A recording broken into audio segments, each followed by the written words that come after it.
All right, guys. Alex Maclin is our guest. Alex is a professional nutrition coach. He's a former Olympic weightlifting coach and national level competitor. He's a jujitsu badass and an all around good guy trying to make an impact on the world through his simple and sustainable approach to nutrition. Welcome to the podcast, Alex. Thanks for having me. How's it going today? Good, man. Good. I'm glad we finally got to link up. We've been following each other for a long time. Yeah, for sure. And I meant to tell you this earlier, but believe it or not, you and Blakely have actually met before. Back when you were coaching seminars with the Barbell Shrugged crew, you did one in Houston that she attended Oh, yeah. at a The Shrek little, Summit. Shrugged Summit. That's right. Yeah. So I'll send you a picture. Y'all took a group picture at the end of that thing. And it's like, Oh, yeah, my I think goodness. What? Yeah. Yeah. small world, right? Yeah. No, and there's some people I actually coached one of, a woman who went to that certificate or went to that seminar. I ended up coaching her for nutrition for quite a while too. So yeah. So that's awesome. Yep. I think that gym isn't open anymore. I don't think they made it um, through the shutdown and stuff last time we drove by there, or they moved maybe. Yeah, I don't know. Actually, I know the guy who still owns well, I know whose it was. I don't know if he owns that anymore or what happened, but yeah, I'm still friends with him. I still know Okay, him. cool. Yeah. He's a So kid, so yeah, yeah. so you actually moved to. You're in Austin, Texas now, and I know before you were living in Memphis, if I'm not mistaken, Mhm. right? How are you liking Austin versus Memphis? Well, I moved here right before the Rona hit, so not like seriously. Yeah, I Uh, remember you moving right in the middle of it, Yeah, right well, as it started. I moved in October of 2019, and then I went on a trip, and then I came back in January, and then February we were we were locking down. But no, I really enjoy Austin. There's a lot of um, nature. Like there's so many trails. Like I live in a really cool part of town, like right by Town Lake, like the river. I don't know why Hmm. people call it a lake because it's a river, but yeah, I'm not from Austin, so but yeah, I live right by there. So I during quarantine I started picking up running and ran a half marathon this last year, and so I would run that trail pretty much almost every day because didn't Yeah, have anything else to do. So yeah, I've enjoyed following along with your running training that you've documented on your Instagram account for sure. yeah, coming from a weightlifting background, it's definitely a different world. Yeah. So, I found you probably, I guess it was like 4 or 5 years ago through the Barbell Shrugged podcast back with, Mike Bledsoe, Doug Larson, Chris Moore, that crew from back in the day. And I think you were coaching at Faction Strength and Conditioning back in those days. How did you kind of get hooked up with that whole crew, and just how did that whole process come to be? Yeah, so I was in grad school at the time, and I was coaching a weightlifting class a couple times a week at Faction, and I was also competing as an Olympic weightlifter. I did a few national university meets and stuff like that. Mike Bledsoe was actually my first weightlifting coach. So he started Barbell Shrugged with Doug Larson and then Chris Moore and CTP, and they started making training programs. Um, as a means to basically fund the podcast and all that kind of stuff. So they made this program called the Muscle Gain Challenge. And um, at first they were like, oh, okay, like, why don't you come in and like help coach a little bit in the group? Because, it was mostly weightlifting focused. And eventually they were like, they grew a lot and they needed somebody to full time coach it. And I was in grad school at the time, and Bledsoe kept, hey, you ever want to come work in the fitness industry? Like, here you come. Like, here's, and then but I was working on a PhD, so I didn't want to leave, but kind of hated it. I mean, I did hate it. And eventually I got to the point where I just didn't want to do it anymore, like the graduate school thing. kind of like the straw broke the camel's back type thing Mm-hmm. happened. I was like, I'm done with it. So I basically left and just worked for Barbell Shrugged as a coach in their training programs for right after that. Yeah. Yeah. So you actually were kind of like on the forefront of online coaching, really, it sounds like. Yeah, Shrugged actually was kind of one of the first people, like first entities in at least the CrossFit space. I don't know about any other spaces like powerlifting or um, at least in the CrossFit Olympic weightlifting space, like the first kind of to start that model of online training programs with coaching. And Yeah. now a lot of people do it now, and they have, all sorts of people doing it now. So, yeah. Yeah. So how did your I mean, I feel like you were kind of at an advantage doing that because you had in-person experience too. Like, how do you feel like it translated from coaching people at the gym to like to coaching people online? Because that was definitely a transition for us for sure. Yeah. I mean, there's definitely, trade-offs and challenges with it, but um, we would do video analysis. We would, take their video, record over it, like do voiceovers and Hmm. like, use things like, damn, what was that? Coach's Eye, that little app. Coach's Eye, yeah, I remember that. Yeah, Coach. I don't know if they're still doing a thing, but yeah, Coach's Eye, like we would use that. Um, and I mean, yeah, it's not as like you can't put your hands on, like can't do the hands-on thing and make like adjustments in the moment. But for somebody who doesn't have access to a decent coach, that's the best that they can do, and it's better than having no coach at all. Right. You And there's know, some accountability there too. yeah, totally. Like, I mean, like you can either try to learn Olympic lifts watching YouTube videos, or you can have somebody like, you can do that, or you can have somebody explain like, hey, like this is how you need to set your back up. This is where you need to Hmm. put your hands and all kind of stuff, or you're cutting your pull short here. Like we got pretty detailed on how we gave coaching. So Yeah. yeah.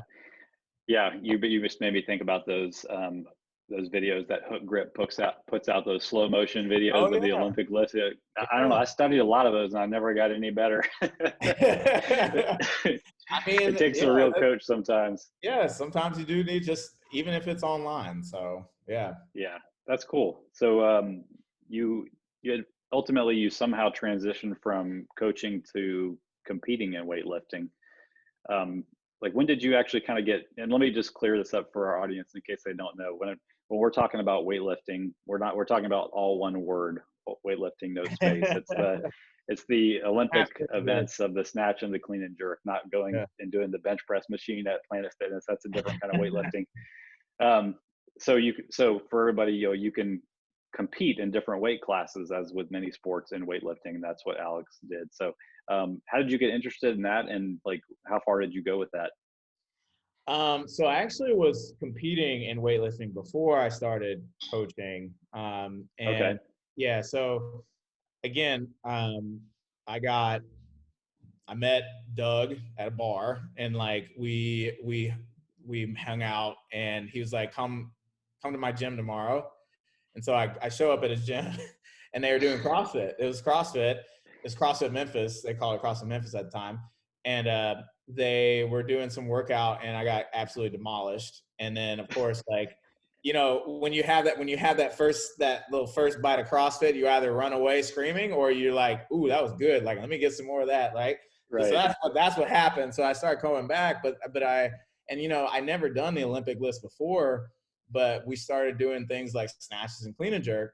Um, and Doug and Mike had already been, doing Olympic weightlifting by then. And so they really put a lot of it into our Metcons Hmm. or just strength work. And I remember just being terrible at them. I couldn't snatch like 95 pounds, and it was with horrible form. Like I wasn't strong at all. It was terrible. And like, I'm the type of person that if I'm really bad at something, I really want to get good at it, especially something physical.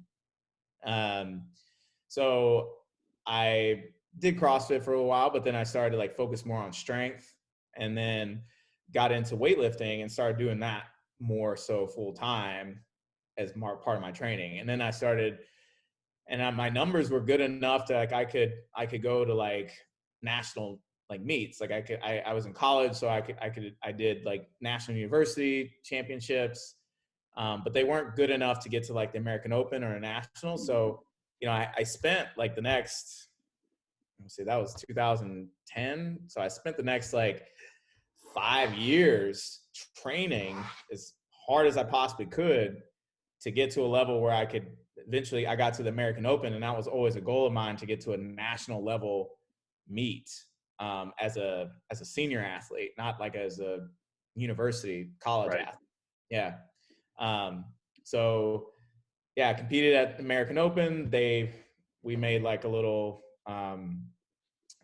documentary type thing. You can still Yeah. see on YouTube. Yeah.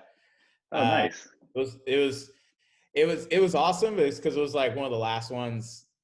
I don't know how much your audience knows about Chris Moore, but it was like one of the last things like we ever did with each other. So like Yeah. he died like 6 months later. Yeah. Yeah. I remember Yeah. that time period. Yeah. So yeah, no, that was I got to the That's American cool. Open. Yeah. After that, I retired basically. All this is kind of clicking together for me now as I hear that story, because you got interested in it and you took it to another level. It's kind of like you got interested in jujitsu and you got serious about it. You got interested in running and you got serious about it. It's like, it's kind of like this is a testament to your personality and wanting to get Totally. better at things. Yeah. I mean, and like I said, like if it's something that's like physical and I'm not good at it, like it makes me want to get like really good at it. Yeah. So That makes sense. And that's a good reminder for people listening to this, that how good you are at something now is a bad predictor of how good you can become at it through practice. Totally. And I'm not saying I'm like the best runner or the best like jujitsu person, but like definitely like my thing is like I just want to get better. Like that's it. Like I just want to be the best I can possibly be. I don't care about like being the best person, like best athlete. I know I'm not that person. I'm not an genetically athletic, gifted person. So like, but like if I'm bad at something like that, like I want to do better, and Yeah, I'm heck just going yeah. to look for it. Yeah. That's what So it's all about. yeah. Well, you weren't always this interested in physical fitness and that kind of stuff. I think you have a sort of familiar story that, like a lot of us, where you um, maybe didn't pay as close of attention to your health and fitness through college, gained some weight, and ultimately decided to make a change. What was that like? Yeah. Yeah. I mean, that all like came about from just getting involved in strength and weightlifting, like I was super, super unhealthy, gained a lot of weight, had a lot of unhealthy habits, like, and, finding strength, weightlifting, the barbell, like that leads into, the other things like better nutrition, all that kind of stuff. And I got really into nutrition later so like at the beginning, I just wanted to lose the weight because I was overweight. But it was really hard for me to eat because I was like eating a paleo and all that kind of stuff. Everybody was doing that back then, Guilty. Guilty. It was really hard to lose the weight and then also try to perform. Like I would go through these like cuts, like where I would cut like, 20 pounds and then my numbers wouldn't be good and I couldn't get stronger. So the nutrition was the missing component. And when I started to learn more about like the importance of nutrition and how to use nutrition to support, what you're trying to do from a performance and athletic standpoint, that's when really stuff started to like turn over. So yeah, that makes total sense.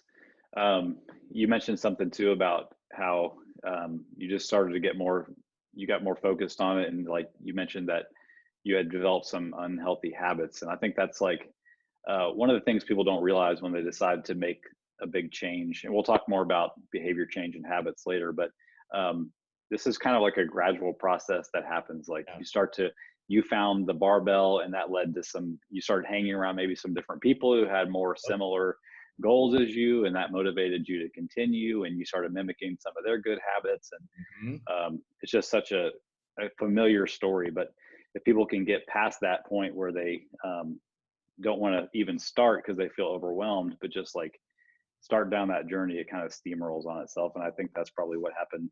I know it happened for myself, and it's probably a Yeah. similar story for you. Yeah, I think people talk themselves out of it before they even start. Like you just like you don't have to have it figured out. Like you don't have to know what you're I didn't know what I was doing. I had no clue what I was doing. Like none. Like I just did it because I enjoyed doing it and it was fun. Like that's it. Like if that's all you got, just do that. And then again, like you said, like you start hanging around different people, you start picking up what they do. Like it's you start building these habits and it's a gradual process. And I think another thing too is that I had goals. Like I had these goals of, yeah, I wanted to get better at Olympic weightlifting. I wanted to, compete at a national level, but it wasn't the only thing that I was solely focused on. If it didn't happen, okay, some years it didn't happen. There was 5 years that it didn't happen, but the fact that I kept doing it is because I enjoyed doing it. That's it. Yeah. I appreciated the other things that was providing value. And I think that's where people don't, they get so focused on, either I want to hit a certain number on the scale or I want to hit a certain lift. They don't think about all the other benefits that they are receiving during this process of changing. Yeah. I hate the word holistic. I don't really know why I hate that word so much, but Because it sounds too much like an influencer. but that's exactly what you're talking about. Yeah. Is this, this whole process that is multifaceted in your life, and Yeah. and as cliched as it sounds, I mean, the most successful people in this whole health and fitness journey are people who attack it from a lifestyle perspective. Mm-hmm. Um, I read something on your website in your bio about, how you had done different diets during, even after you decided to start getting healthy, like you did different diets and um, maybe wasn't able to maintain the results from them. And I'm sure from working with clients as with us, like this is a really common journey that people go on. They'll try a diet, and they'll in their mind they'll say, well, that diet worked, but I lost the result. It's actually a question in one of our intake questionnaire, like, what's your previous experience with diets? And a lot of times they'll say, like, I did Whole30 and it worked, but then I regained the weight. I did keto and it worked, but then I regained the weight. And I always push back on that because people define a diet as working because they saw a result that they had in mind when they started. And then therefore, because the diet worked, but then they regained the weight, well, they can't blame the diet. So they blame themselves, and they see what happened, the reverting back to the way they were as their own failure instead of blaming the unsustainable diet along the way. Does that make sense? Yeah, I mean, I think what you're saying is that, like, I think a lot of people think that a diet is a means, is the end point. Um, but a diet is not the end point, in my opinion. Like, I ask that question too a lot, and I get the same responses. Like, people are like, "Well, I tried this didn't really work." The diet is not the end point. The diet is meant to make it so that, yeah, you make changes, you get to this goal that you're trying to get to, but the real part of it is that can you change your behaviors?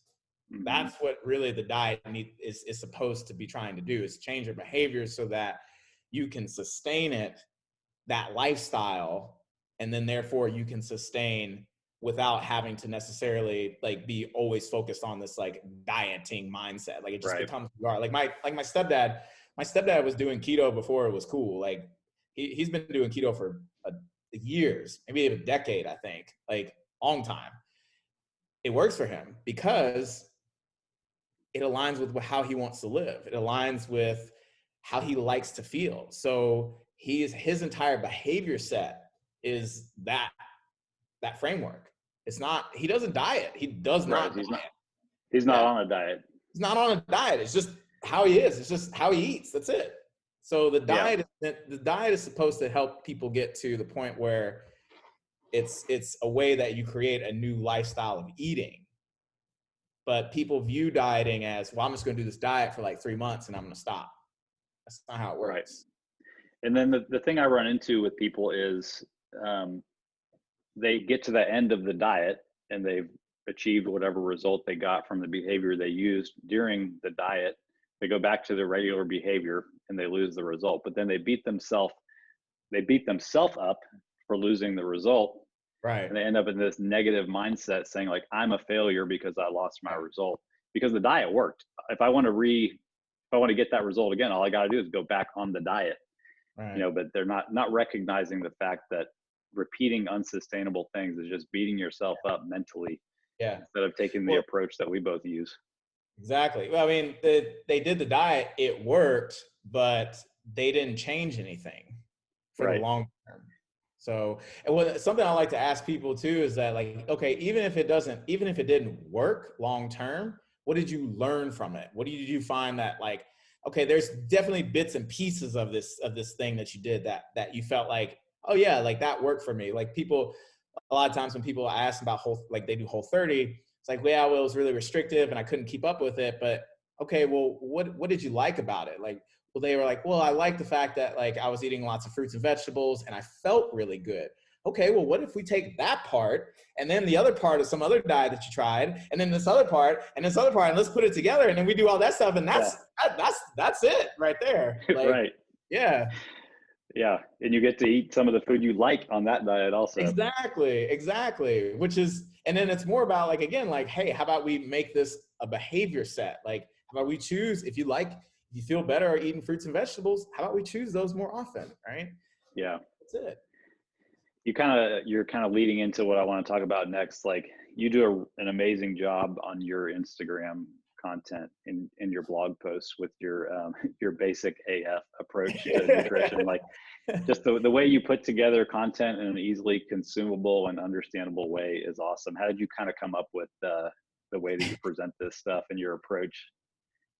I mean, I don't like, I don't know. I can't remember who said this, but somebody said it's like, if you can't explain something in a simplified manner, like to where it's like maybe even like a small child can understand it, then you don't actually understand it, right? So, like, I think a lot of in fitness, super overcomplicated, lots of details to a lot of minutia, which I get it because that's sexy and that's what sells things. But the thing is that the basic stuff is always going to work, period. And it's Yeah. always the simplest things to understand. It's not like you don't have to understand bioenergetics or whatever. Like, you don't have to understand these things to make it work. Like, and to me, like, that's why I wanted to make it simplified, because, and I'm not saying that it needs to, like, I'm not trying to say like oversimplifying things, because there's definitely some complex issues that can happen with people's, but for the most part, like, if you take somebody who's really unhealthy and who wants to eat healthier, there are some very, very baseline things that you can do, and you're going to see immediate and sustainable impact from it. And then when you Yeah. have that stuff down, okay, like, that's where you can make it sexy, right? Like, it's just kind of like weightlifting. Like, you got to learn the positions first. Like, if you don't learn those basic positions, then people are as like, well, I want to try, like, dive starting or like doing this monkey weird stuff. Like, I'm like, no, like, you don't even know how to set up on the bar right. Like, why are you trying to do all this crazy stuff? Like, you Yeah. need to learn this basic stuff first. So, Yeah. yeah. I guess because of the way Facebook works, like, sometimes you can see comments that your friends make on other people's posts, or I don't know how this stuff actually happens, but there's been a couple times where clients that I'm friends with on Facebook, I can see like they're in a conversation with somebody else about the results that they're getting, and that somebody chimes in, or they'll say something about their results, and somebody will chime in, oh, I've also done this, and it's because I don't eat breakfast on Monday, Wednesday, Friday. I have 25 grams of carbohydrates after my workout, and I eat these certain blah blah blah whatever. And the clients always reply like, well, yeah, I mean, I'm eating fruits and vegetables, and I'm just trying to make sure I get enough protein, and I'm exercising regularly. It's like all this just basic stuff that you're talking about. Yeah. Like, Yeah. the basics work. The, And I'm the, and I'm yeah. Oh, go ahead. Well, I was going to say, I'm sure when you start with somebody, there's like a triage period where you're looking at what they're already doing, and then you're analyzing like, all right, where are we going to get the most bang for the buck? As far as Yeah. making these behavioral changes, like, what would you say are some of the most common low hanging fruit that you can start people with? I mean, eating more fruits and vegetables, right? Like Yep. that's most people don't really eat a whole lot. I mean, you don't even have to eat a whole lot. Like you just have a small amount, a handful at a meal, right? People are mostly subsisting on a lot of highly processed foods because we're always on the go or, whatever. Like if you just add some more fruits and vegetables to your diet, then you're going to automatically eat healthier. That's another thing people always tend to think like, well, I need to cut out things. Yeah, okay, maybe some things you do need to reduce, but my philosophy is like, if you add something that's healthy, then you're going to eat healthier, right? Right. So, like that's a big thing. That's a big thing that I often find with people. Adding Mindfulness. in fruits and vegetables. Yeah, yeah. Like mindfulness. Mindfulness is huge. So many people struggle with um emotional eating, stress eating, especially last year for sure, like um or just eating distracted or um just not paying attention. Yeah. Like you would, Boredom. yeah, you like honestly, I don't have any like statistics, but I know they've done research on this, but it's like you would solve a lot of issues with just how you eat if you paid attention to what you're doing. You just slow down, you pay attention, because once you do that, then most people know in their minds and their hearts, like, oh yeah, I probably shouldn't do that. But they're not thinking through it in the moment. So it's in the moment that you gotta slow down, you gotta think about it. So mindfulness is a really big opportunity. Um I find with a lot of people, and a lot of it's just training like people how to just like slow down, like just chill, like slow down, eat your food, chew your food, stop eating in front of like the TV or like checking your phone or Instagram or whatever. Like just have a meal, sit down and enjoy it, and you'll probably find that like you're much more aware of what you're doing. Yeah, that makes total sense. I think another common one is just people sometimes will be drinking like one glass of water a day. Yeah. Oh yeah. Like super dehydrated, walking around. Yeah. Can you imagine? I mean, trying to not, live on it, trying to live on 8 ounces of water a day, man. not in Once Texas. you get used to drinking enough, I mean, you can't go back. Yeah, and especially not in Texas, man. Like, feel like a Forget cactus it. straight up. Yeah. Yeah, no, like drinking enough water, and the thing is, what people I think like, well, that's just silly and stupid, but it's like so easy and whatever. But how come you ain't doing it, right? Hmm. The other thing is too is like people don't realize the orders of magnitude return on simple things like that.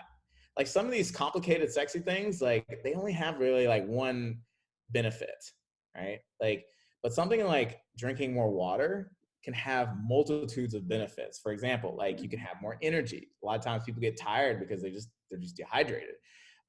Satiety.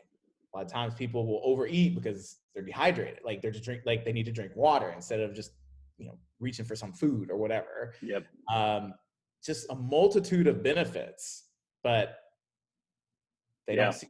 Yeah. Same thing goes with the fruits and vegetables. I mean, Right. if you're eating more fruits and vegetables, that's probably taking the place of less nutritious food in your diet. Totally. You're getting all the micro and macronutrients from it. You're getting hydrated from eating Right. fruits and vegetables. You're going to be more full from eating higher volume, lower calorie. Like you said, it's just the Yeah. list. It's not just about eating fruits and vegetables. There's a bunch of benefits Yeah. underneath it. Yeah. Same thing goes for protein too. You had a really good Same. post on your. It was pretty recently about protein. I guess there was some celebrity that popped off about protein is going to kill you or Yeah. something, Yeah. and you wrote a really good post about that.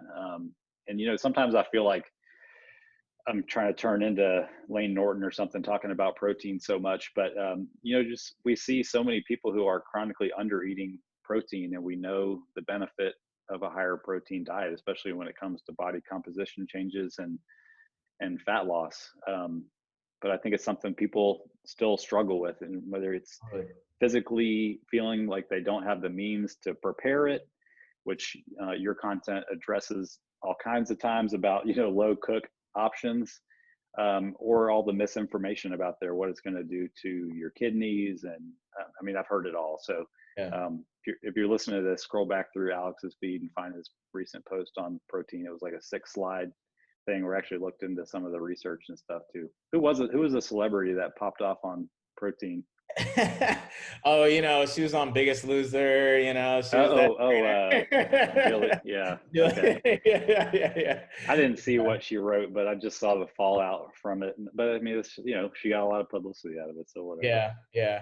Well, that's the other thing so that's a great thing that you bring up, because like that's where it's really that people struggle with it, because there's so much information and you don't know what's right or what's not correct. Like literally, sometimes I feel I know it's helpful. Sometimes I feel like it's not helpful though, because again, it's like, well, if I don't know what I'm doing, I try to put myself in the shoes of a person like no idea anything about any of this stuff, right? So they see Jillian Michaels say this, and then they see me say this, and they're completely different, opposite things. Who's right? Yeah. That's where it becomes even more frustrating and challenging for people. So like, and honestly, I don't know the solution to that, but I think what it is just, education and showing like, hey, this is, but the other thing I think what is this too, is that in my way I coach people, I try to meet people where they are, like if they see something that Jillian Michaels says, it's like, hey, like Jillian Michaels said to, don't eat this much protein. I'm not gonna sit there and try to argue with them about it. I can educate and I can say, hey, like this is what the evidence says and this is what delivered. But if that's something you really truly believe in and don't want to do, okay, we can try it and see how it works for you, because it may. Yeah. Right. Like, absolutely. You got to get the buy-in. Yeah. Like, and I mean, again, people think like, again, like evidence-based coaching is only strictly like, well, if it's not in the literature and the science and well, this is what the science says, this is what the literature says, you have to do it this way. That's not, you have to take your individual client's preferences into account, because you can't make anybody do anything. So if they're not willing or ready or able to do what you're saying to do, you have to meet them where they are. Otherwise, Yep. there's no change that is occurring. Yep. So completely right. Who cares about optimal if there's zero compliance, because you're not meeting somebody where they are? You can't have optimal if there's zero compliance. Like you can't. Yeah. Nothing happens at that point. So, and I think that brings up the bigger point that, like, a lot of clients are more and more educated now, and they even have an idea what's optimal. And it's our job as coaches to kind of be like, who cares about what's optimal? Let's figure out what you can be consistent with. Let's get really good at that. And then we move towards optimal if we ever get to that point. It's kind of like, people know that tracking your calories in an app is the best way to know what you're eating, but that doesn't mean it's always the best first step for somebody. Exactly. Maybe we look at pictures for a while and make the best habit changes we can. Yeah. But it's our job as a coach to like help people figure that out, because some people want to go just gung ho into like, all right, I'm all in, and then it's overwhelming for them and they miss a couple of days, they feel defeated, and we fall into that all or nothing mentality. Which is we could probably do a whole podcast about that. We actually have done one before, but I'm sure that's a huge one for you all the time too. That literally is the most I feel like because I do a lot of consults and stuff like that, and like I've coached a lot of people. That is the main thing that ties everybody who struggles, is that all or nothing mentality. Everybody.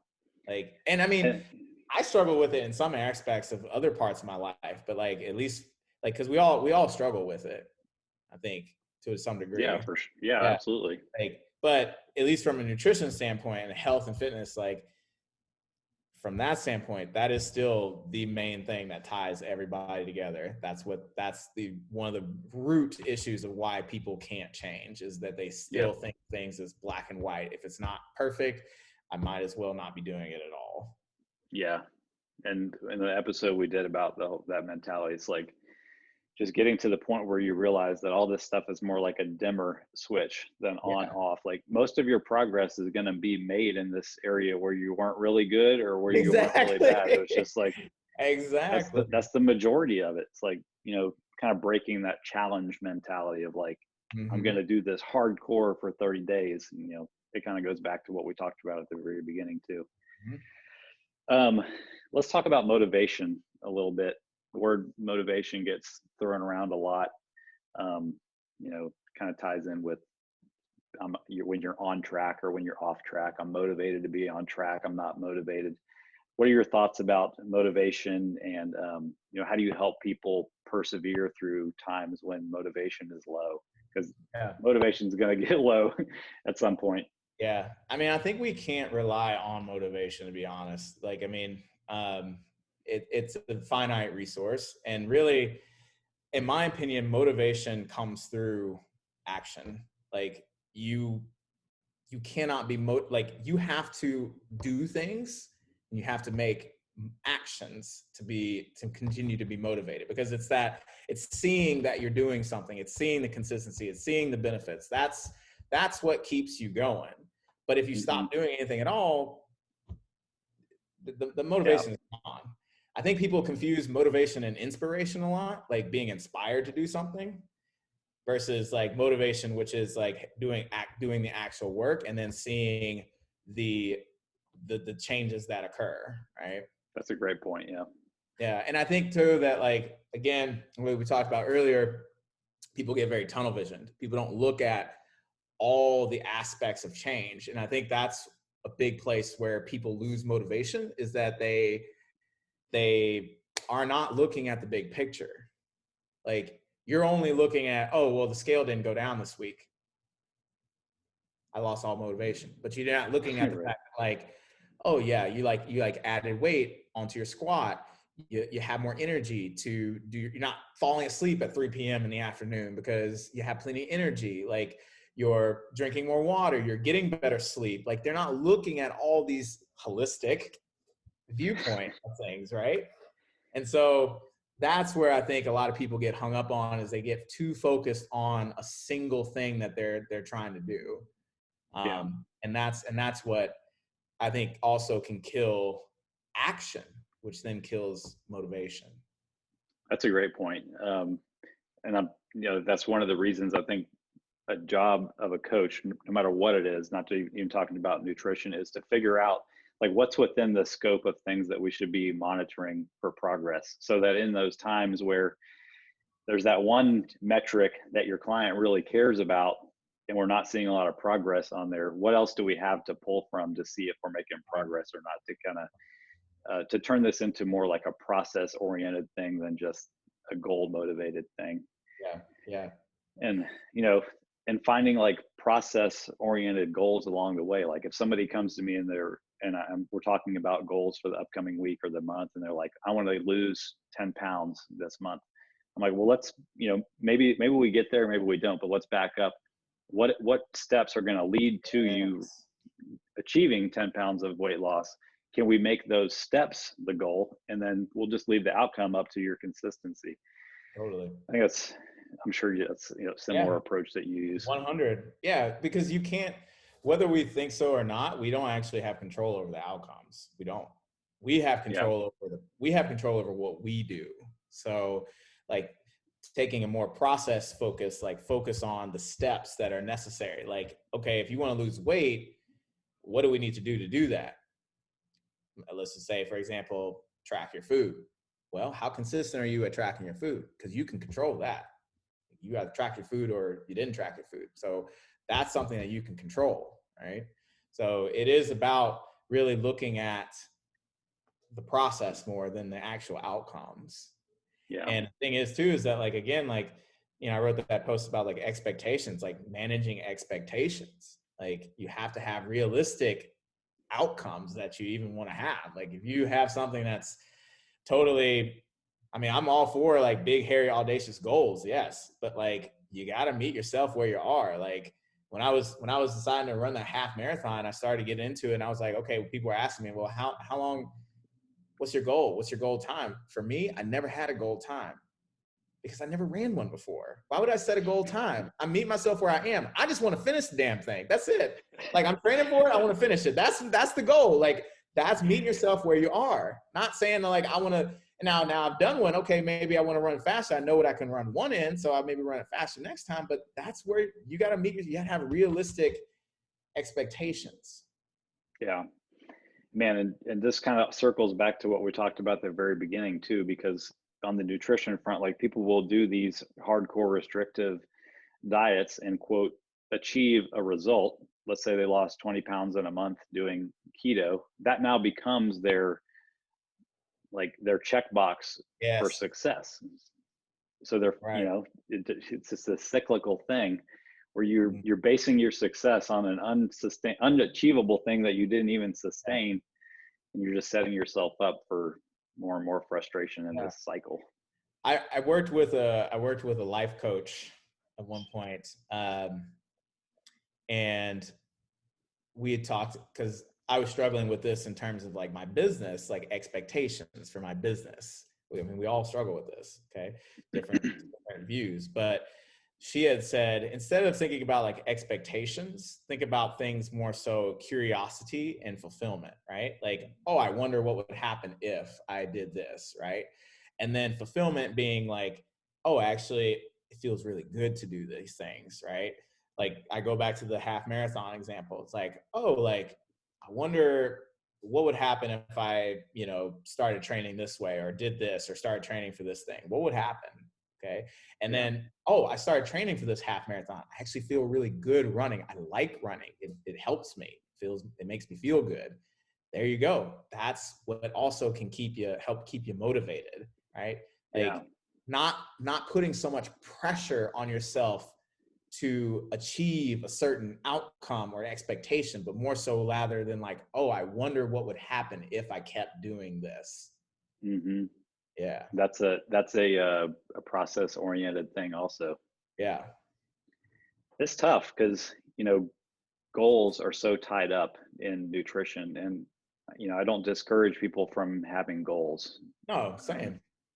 but it's just tricky sometimes to help steer people towards goals that not only move them towards their ultimate goal, but in a way that there's a process along Yeah. with it.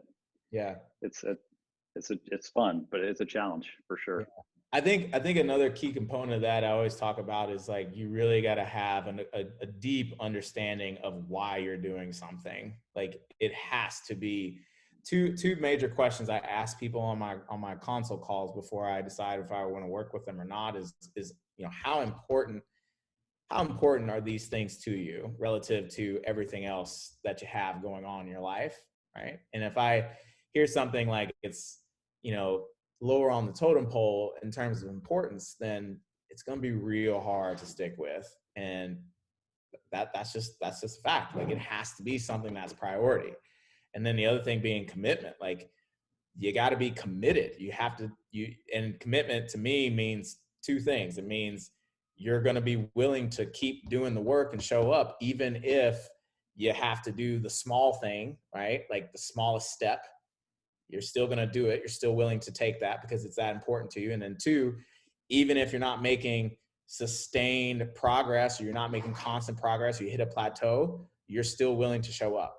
That's commitment. You have to have Yep. both those two things. And you noticed you didn't say commitment only when you're motivated. Yeah. No, it That's the has to difference. be even when and that especially has to be when you don't want to do it. like Yeah. that. It has to be. Yeah. You may go through a period where you don't see hardly any changes. But you're gonna stick through it. That's commitment. You got to have that. Yep. Yep. Okay. We're being too serious. Nobody's gonna want to hear all this serious talk. So I've noticed on your own personal Instagram that you've been doing more hypertrophy training lately. How are you enjoying doing that?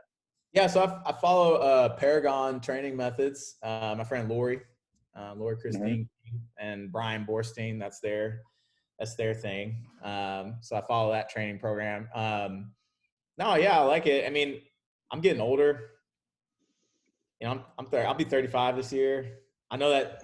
I, I don't have any sympathy for you. I'm, I I'm mean, seven. I'm seven ahead of you. I mean, But I mean, you know what it's like though. So it's like I'm getting up Yeah. there. So I can't do, what I used to do. So doing stuff like, more hypertrophy training is definitely a lot bit easier than trying like I don't Olympic lift anymore. It's just I love it. Sometimes I miss it, but I can't keep up with it. So, Yeah. yeah. So you're enjoying it. Yeah, no, and I mean, as far as like being able to, so I do, multiple sports. I do jujitsu. I'm on a running break right now, but I do plan on running a full marathon this year. That's one of my goals. Um, but doing something like, more hypertrophy stuff where I'm not having to like lift like super, super heavy weights all the time, and like beat up my body, like it just allows me to do those other things too. So Yeah. Feel yeah. pretty healthy right now. Yeah, yeah, yeah. And I mean, That's awesome. yeah. So I mean, that's where I'm at. Like with at least like my training, it's all about just having fun and being able to do the things I enjoy doing and be healthy Yeah. and not be hurt. So So we work out at home in our little garage gym, so we haven't had to work out with a mask on. What is that like? oh, it's not bad, man. I think people are like making it seem like it's worse than it actually is. Like the key is, I think, man, you got to get the cheapo, and this is where like money doesn't get you the good option. Like to get the cheapo surgical paper mask, that's the best one to work out in because it doesn't stick in your nose and like suffocate. Oh, If you get one of those yeah. nice masks, like those expensive, like they just stick to you and they get up in your nose and you can't breathe and you pass out. Like, nah, like you gotta Yeah. get the cheapo masks. I'm sure you remember like the VO2 training masks people used Oh to yeah, wear yeah. and I run around with. never wore any of that stuff. Yeah. Me neither, but now we're all doing it, It's Looking I think like Bane up there.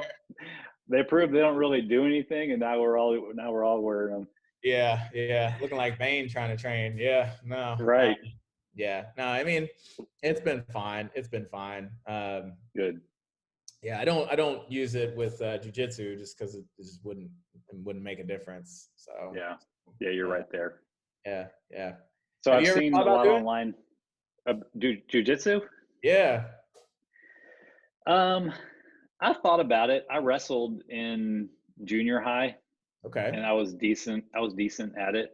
Um, I don't know. I'll give it some thought. Now that we're moving up closer to Hey, you, come on, maybe I can go to a come on, class with you, and come on. we can. What weight class are you in? uh, I don't know the weight classes. Actually, I'm not planning on competing really in jujitsu. Okay. Yeah. I mean, I say that now, but I may later. But I just rather just do it to learn it and enjoy it. But Yeah, I have a I'm blue not belt. opposed. Yeah, Okay. I have a blue belt, so that's still beginner, but it's like a rank above like total beginner, like white belt. So Yeah. yeah. Yeah. I mean, you haven't been doing it as much lately, have you? I don't remember seeing a lot of. Not when I was running so much, but I've picked it back up. Yeah, I picked it Okay, back up. cool. Yeah. You do it in Austin? Yep, yep. So I Okay. train. This is my school, IJJ. There it is. Yeah, Shout been out. yeah, yeah. No, I train there. Um, Doug Larson actually got me into it. Okay, cool. He's So good. I've seen on some people are on Instagram are doing this like overrated, underrated thing. So I thought we'd blast through a few real quick things. You tell me if these things are overrated or underrated. All right. Okay. All right. Overrated or underrated running for training. Oh, that's a tough one. I'm gonna say overrated.